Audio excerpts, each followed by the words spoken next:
श्री राम समर्थ। श्रद्धा और भक्ति की सुंदर कथा। एक पंडित जी रामायण कथा सुना रहे थे। लोग आते और आनंद विभोर होकर जाते। पंडित जी का नियम था, रोज कथा शुरू करने से पहले आइए हनुमान जी विराजिए कहकर हनुमान जी का आह्वान करते थे। फिर 1 घंटा प्रवचन करते थे। एक वकील साहब हर रोज कथा सुनने आते। वकील साहब के भक्तिभाव पर एक दिन तर्कशीलता हावी हो गई। उन्हें लगा कि महाराज रोज आइए हनुमान जी विराजिए कहते हैं, तो क्या हनुमान जी सचमुच आते होंगे। अतः वकील साहब ने पंडित जी से पूछे डाला, महाराज जी आप रामायण की कथा बहुत अच्छी कहते हैं, हमें बड़ा रस आता है, परंतु आप जो गद्दी प्रतिदिन हनुमान जी को देते हैं उस पर क्या हनुमान जी सचमुच विराजते हैं।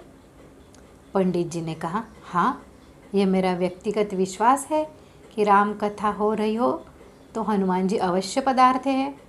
वकील ने कहा, महाराज ऐसी बात नहीं बनेगी, हनुमान जी यहाँ आते हैं इसका कोई सबूत दीजिए। आपको साबित करके दिखाना चाहिए कि हनुमान जी आपकी कथा सुनने आते हैं। महाराज जी ने बहुत समझाया कि भैया आस्था को किसी सबूत की कसौटी पर नहीं कसना चाहिए। यह तो भक्त और भगवान के बीच का प्रेम रस है, व्यक्तिगत श्रद्धा का विषय है। आप कहो तो मैं प्रवचन करना बंद कर दूं या आप कथा में आना छोड़ दो। लेकिन वकील नहीं माना। वो कहता ही रहा कि आप कई दिनों से दावा करते आ रहे हैं, यह बात और आस्था पर भी कहते होंगे, इसलिए महाराज आपको तो साबित करना होगा कि हनुमान जी कथा सुनने आते हैं। इस तरह दोनों के बीच वाद विवाद होता रहा। मौखिक संघर्ष बढ़ता चला गया। हार कर पंडित जी महाराज ने कहा, हनुमान जी है या नहीं इसका सबूत कल दिलाऊंगा। कल कथा शुरू हो तब प्रयोग करूंगा। जिस गद्दी पर मैं हनुमान जी को विराजित होने को कहता हूँ, आप उस गद्दी को आज अपने घर ले जाना। कल अपने साथ उस गद्दी को लेकर आना और फिर मैं कल गद्दियाँ रखूँगा। मैं कथा से पहले हनुमान जी को बुलाऊँगा, फिर आप गद्दी ऊंची उठाना। यदि आपने गद्दी ऊंची कर दी तो समझना कि हनुमान जी नहीं है। वकील इस कसौटी के लिए तैयार हो गया।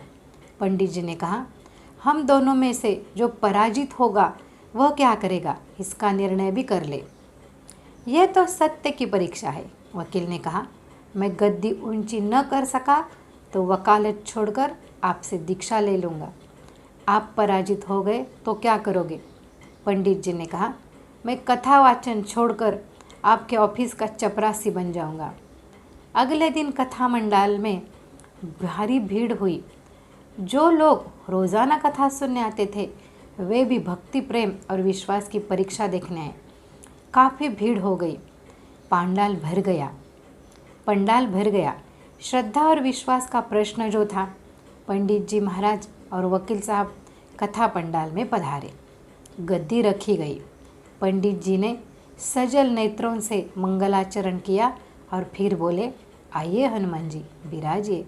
ऐसा बोलते ही पंडित जी के नेत्र सजल हो उठे।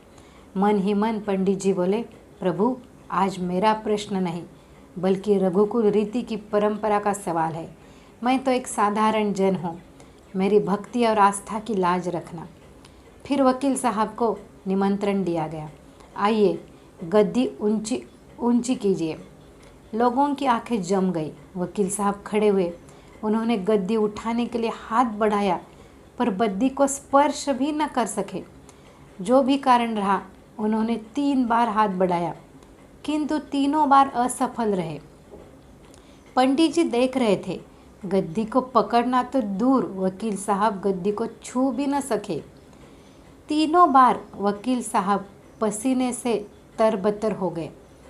वकील साहब पंडित जी महाराज के चरणों में गिर पड़े और बोले, महाराज गद्दी उठाना तो दूर, मुझे नहीं मालूम कि क्यों मेरा हाथ भी गद्दी तक नहीं पहुंच पा रहा है, अतः मैं अपनी हार स्वीकार करता हूँ। कहते हैं, श्रद्धा और भक्ति के साथ की गई आराधना में बहुत शक्ति होती है। मानो तो देव नहीं तो पत्थर। प्रभु की मूर्ति तो पाषाण की होती है, लेकिन भक्त के भाव से उसमें प्राण प्रतिष्ठा होती है तो प्रभु विराजते हैं। श्री राम जी की जय। जय बजरंग बली की जय। श्री राम जय राम जय जय राम।